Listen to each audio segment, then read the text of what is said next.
Imagine you are sitting in a tense negotiation room. You've just stated your expected salary. I want $2,000 for this position. The other party, the HR director, doesn't flinch, doesn't object. They just look you dead in the eye and say absolutely nothing.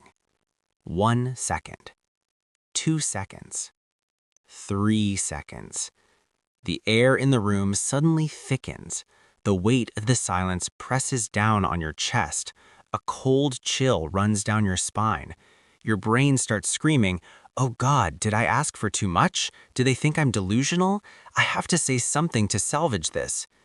And then your defensive instincts kick in, and you automatically open your mouth to break the silence. Of course, that's negotiable. 1,700 is fine too if the company has good benefits." The exact moment that sound escapes your throat, you are dead. You just negotiated against yourself. The opponent didn't even have to draw their sword. You just slit your own veins. Welcome to the most ruthless and effective psychological weapon in the history of human communication, the power of silence. We are obsessed with cramming words into every void. We believe that the one who talks the most, the one with the sharpest arguments, the loudest one in the room is the one in control. That is the mindset of amateurs. In the world of master negotiators, seasoned dealmakers, and expert interrogators, words are just bait. Silence is the bear trap that snaps shut to finish off the prey. Silence is not a meaningless void. It is a physical entity. It has mass.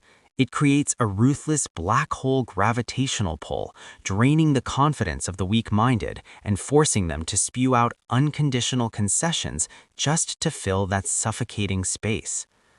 Why is silence so devastatingly lethal?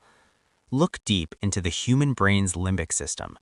Over millions of years of evolution, our ancestors survived in packs. Connection, chatter, and responses were signals of safety. In the wild, sudden silence usually meant a deadly predator was lurking, or worse, it was a signal that you had been ostracized by the pack. Studies from the University of Groningen have revealed a shocking number. It only takes exactly 4 seconds of silence in a conversation for the human brain to automatically trigger feelings of social exclusion. The amygdala, the brain's fear center, is activated. A flood of cortisol and adrenaline rushes in. The opponent will feel restless, guilty, and deeply insecure. At this point, the fundamental law of behavioral psychology kicks in. Humans cannot stand a vacuum. To relieve the physiological pain caused by silence, the psychologically weaker party will hastily fill it with excuses, secret information they meant to hide, or juicy concessions just to fill that suffocating space. By staying silent, you have turned your opponent's brain into a traitor, undermining their own fortress from the inside. Understanding the mechanism is one thing, but how do you turn yourself into an abyss that swallows all resistance? Here are 3 tactical techniques you must engrave in your mind. Number 1, the zip it rule after making an offer. In any negotiation, once you've stated your final number or core demand, shut your mouth. Absolutely do not add a because, however, or I mean. State the number, look dead into the space between your opponent's eyebrows, and turn into stone. Whoever cracks under the pressure and opens their mouth first loses money. Number 2, the flinch and pause technique. When the other party makes a ridiculous offer or tries to lowball you, don't argue back. Use body language. Frown slightly, lean back a bit as if you've just heard something deeply insulting, and then go completely silent. Don't get angry, don't argue. The silence paired with a disappointed expression will create a massive, invisible wave of pressure, forcing the opponent to review their own words and automatically backpedal. Of course, this is just a first draft. Number 3, mirroring silence. When you want to extract more information without sounding like an interrogator, repeat the last 3 words of your opponent's sentence and then stay silent. If they say, "This project is facing a few minor issues," you simply repeat with an upward questioning inflection, "A few minor issues?" and pause.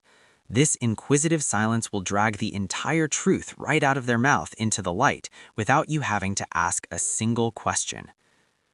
The weak use noise to cover up their fear. They ramble, they explain, they try to prove their existence through shattered sounds.